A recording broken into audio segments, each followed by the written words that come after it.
populaire, initiative pour une contribution temporaire de solidarité sur les grandes fortunes. Bonjour Pablo Cruchon. Bonjour. Merci d'être sur Radio Lac, même si clairement l'exactitude n'est pas une de vos qualités. Vous êtes à l'origine de l'initiative pour une contribution temporaire de solidarité sur les grandes fortunes. Elle propose donc de soumettre les fortunes imposables de plus de 3 millions de francs à une contribution de solidarité de 0,25% sur la part de la fortune dépassant 3 millions. Et ce, pour 10 ans, ça c'est pour être clair. Vous espérez un gain de 200 millions par an pour le canton.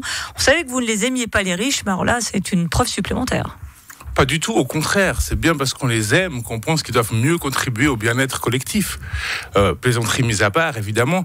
Nous sommes dans une période de crise où on sort de la crise du Covid, où on est dans une crise financière aussi, où il y a de l'inflation qui impacte, il y a la guerre en Europe. Tout ça attaque les bourses des ménages, tout ça attaque aussi, on le verra, les capacités de l'État à agir. Et évidemment, il est nécessaire de réagir à ça. On a aussi des besoins sociaux qui augmentent, on a aussi la crise climatique auquel on doit répondre et on a besoin de plus d'argent pour pouvoir investir. Et évidemment, c'est une contribution petite et surtout qui est temporaire sur 10 ans. La charge fiscale par habitant est déjà la plus élevée de Suisse à Genève. C'est 2 fois plus qu'à Berne sur une étude de la CCIG qui remonte à septembre dernier. L'impôt sur la fortune est également déjà le plus élevé de Suisse. On ne peut pas dire que ces fortunes ne contribuent pas déjà à l'effort collectif. Oui, mais c'est prendre le problème dans le mauvais sens. Évidemment, à Genève, il y a une charge fiscale élevée parce qu'il y a des inégalités très élevées. C'est le canton le plus inégalitaire de Suisse. Donc il y a une polarisation, si vous voulez, des revenus. Il y a beaucoup de pauvres et beaucoup de riches. Et évidemment, dans cette situation-là, évidemment qu'on va utiliser l'impôt pour redistribuer ces richesses, pour permettre à ce que l'État puisse fonctionner, donner des prestations aux personnes qui en ont le plus besoin. Donc en fait, l'impôt, la charge fiscale, elle retranscrit plutôt une inégalité sociale que réellement une chasse aux riches, si vous voulez.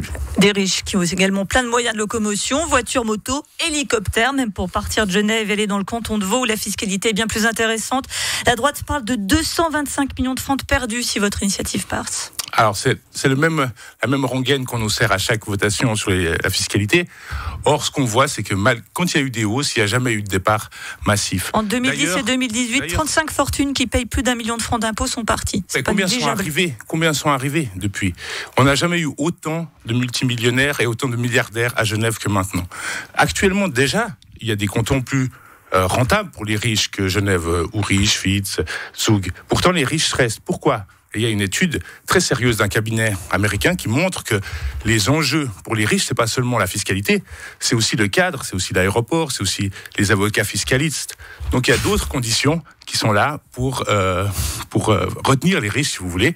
S'il reste pour les avocats fiscalistes, c'était très flatteur quand même. Mais bien sûr, parce qu'ici, il y a tout un dispositif, il y a des banques sur place, il y a des avocats fiscalistes, il y a toute une série de gens, il y a un microcosme qui accompagne ces personnes fortunées. Et évidemment, les gens sont intéressés pour ça aussi, à venir ici à Genève. 3% des contribuables qui assument plus de 80% de l'impôt sur la fortune à Genève. C'est quand même colossal, c'est-à-dire il y en a un qui part, on en revient à ça, mais cette pyramide fiscale qui est particulièrement, déséquilibrée, fait aussi qu'on ne peut pas perdre, même si on en perd un, c'est énorme ce que l'on perd. Non mais, la pyramide fiscale, ce qui est dégueulasse dans cette histoire, pardon du terme, c'est vraiment la répartition des revenus. Comment ça se fait que ici, quasiment 90% de la population ne paye pas d'impôt sur la fortune ? Parce qu'on n'a pas de fortune. Moi, j'en ai pas, je peux pas déclarer de la fortune. On n'a pas assez d'argent pour accumuler de l'argent et pouvoir déclarer la fortune. Je rappelle que la fortune se déclare après 100 000 francs, grosso modo, à partir de 100 000 francs. L'écrasante majorité de la population ne peut pas. Or, il y a des super riches qui augmentent leur richesse. Regardez les statistiques depuis ces dernières années. La crise Covid a fait qu'aggraver ça. Les riches se sont super enrichis pendant cette période-là. Et donc, évidemment qu'il y a une pyramide fiscale qui est déséquilibrée. Et l'impôt est justement là pour corriger cette polarisation-là. Plus il y a d'écart entre les richesses, plus l'impôt devra corriger ça et permettre une redistribution. Par ailleurs, je m'excuse, mais les riches bénéficient aussi du service public, bénéficient aussi de ce qui sort. D'avoir des infrastructures de qualité, des écoles de qualité, des routes de qualité.